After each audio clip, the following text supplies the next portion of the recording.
출동한 경찰을 피해 송 이사장은 바로 날라버렸죠. 지명수배가 되고 그의 노트북 자료들로 여비서 성폭행 사건뿐만 아니라 그동안의 모든 비리까지 모두 검찰에 넘어가게 되죠. 그 자료로 김태훈 전무까지 영장 청구가 가능하지만 이미 윗선의 입김이 들어간 터라 김태훈 전무와 엮인 일은 무마가 되고 덮이게 되죠. 서류를 빼낸 양날의 검과 같은 강혜라를 조심하라는 검사. 하지만 민주는 그 검인 헤라를 검으로 쓰고 난 후 부러뜨리겠다는 의미심장한 말을 하죠. 과거 목에 문신이 있는 조폭남에게 쫓기다 한 구멍가게에서 동생에게 전화를 했던 차이현. 민주는 의대를 다녔으니까 아마도 군의관 일대인 것 같은데요. 잠깐 휴가를 나온 민준에게 다급히 군산 물류창고 근처에 있다고 자신의 위치를 알렸던 이현. 차이현은 동생에게 만약에 누나가 잘못되면이라는 마지막 말을 남긴 채 조폭에게 끌려가고, 그때 전파를 탄 차이현의 스폰서 성매매 스캔들,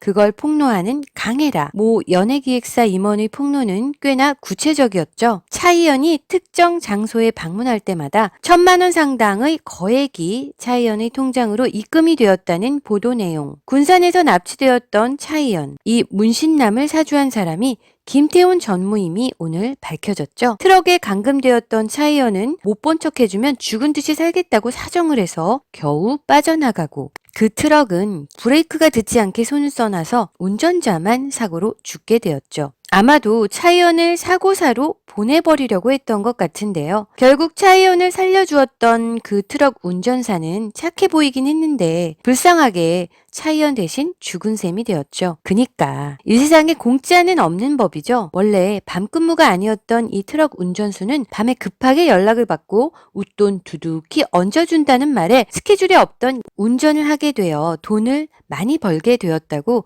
좋아했지만 결국 그게 목숨값이었네요. 그 트럭 운전수의 아들은 고아가 되었고 생계를 책임지러 불륜의 온상인 모텔이나 편의점에서 알바를 하며 동생까지 책임을 져야 했죠. 결국 사채까지 써서 빚 독촉에 시달리죠. 힘겹게 두 탕을 뛰어서 겨우 번 돈, 그 돈 사채업자에게 갖다 바쳐도 밑빠진 독에 물 붓기. 보아하니 사채업자 쪽에서 원하는 건 코찔찔이 푼돈이 아니고 돈이 필요한 10대를 이용해 푼돈 꿔주고 그 대가로 범죄를 시키려는 속셈인 것 같죠? 이 소년의 불법 추심 사건을 의뢰한 차민준. 사채업자의 빚 독촉에 시달리는 소년이 피해자인 것 같은데요. 하지만 그걸 헤라는 단칼에 거절하죠. 소년의 사건 의뢰로 구은혜와 신경전을 벌이던 헤라는 과거가 떠오르죠. 학교 선배인 차이현이 엄마 병원비하라며 돈도 주고 방송국 아나운서 자리에, 그것도 자기가 앉을 자리에 헤라를 꽂아준 거였네요. 하지만 그 자리를 조심하려며 충고를 해주는 방송국 국장, 조심해. 자기가 갈 자리 꽂아주는 데는 그만한 이유가 있는 거니까. 결국 헤라는 차이현 선배가 꽂아준 자리에서 아나운서를 하게 됨으로써 훈석을 만나게 되었고, 그 일을 하면서 술자리에서 훈석에게 성폭행을 당해 임신까지 해서 결혼을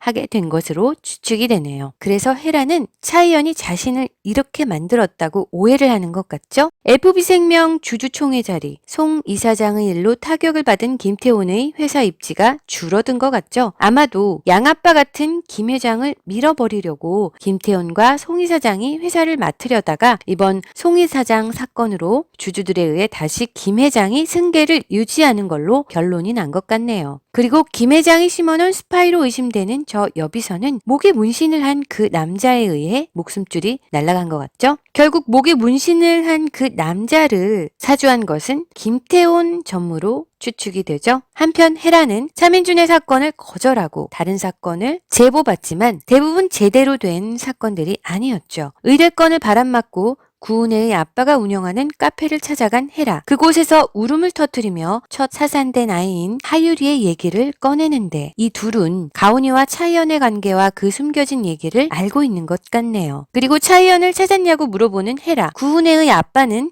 계속 차이현의 행방을 수소문하고 있는 것 같죠? 처대를 사산한 날이 가온이를 만난 날. 즉 가온이의 생일이었죠. 그녀에겐 가온이 생일이 마냥 즐겁지만은 않겠네요. 헤라는 반지를 보면서 가온이를 떠올리죠. 가온이를 홈스테이로 보내기 전 공항에서 엄마를 지켜줄 거라며 가온이가 직접 끼워준 반지. 가온이와 사산된 아이를 떠올리며 심란한 마음으로 사무실로 온 헤라. 하지만 그곳에는 앙심을 품은 김현성이 기다리고 있었죠. 동영상 사건으로 방송국 일을 못하게 된 현성은 헤라를 보내버리려고 가스를 틀어놓고 커터칼까지 꺼내며 헤라에게 생쇼를 하다 결국 기센 헤라에게 기빨리고 넉다운 되려는 순간 헤라를 향하는 칼빵을 현성이 대신 맞게 되는 아이러니한 상황. 칼을 든 소년 옆에서 해피 크레딧이라며 말을 하는 걸 보니 아마도 출판사 쪽 보험회사에서 강혜라의 추징 채권을 인뱅크 신용정보사 쪽으로 넘기면서 출판사 빚 독촉 채권이 이 불법 사채업자 쪽으로 넘어온 것 같죠? 내용과 연출이 다소 암시적이고 특별한 설명이 없이 상황이 전개되어 시청자들이 그 상황에 대한 퍼즐을 짜맞추기 해야 퍼즐이 완성되며 이해가 되는 전개인 것 같은데요. 얼핏 보면 이해가 안 가는 내용이 중간중간에 있었고 연출이 좀 끊어지는 듯 했죠. 1회부터 4회까지는 쫄깃했는데 5회는 그에 비해 한 템포 쉬어가는 회라고나 할까요? 아무튼 6회는 타이트하고 뭔가 연결이 되는 연출 기대할게요. 지금까지 톡톡 리뷰였습니다. 구독과 좋아요 잊지 마세요.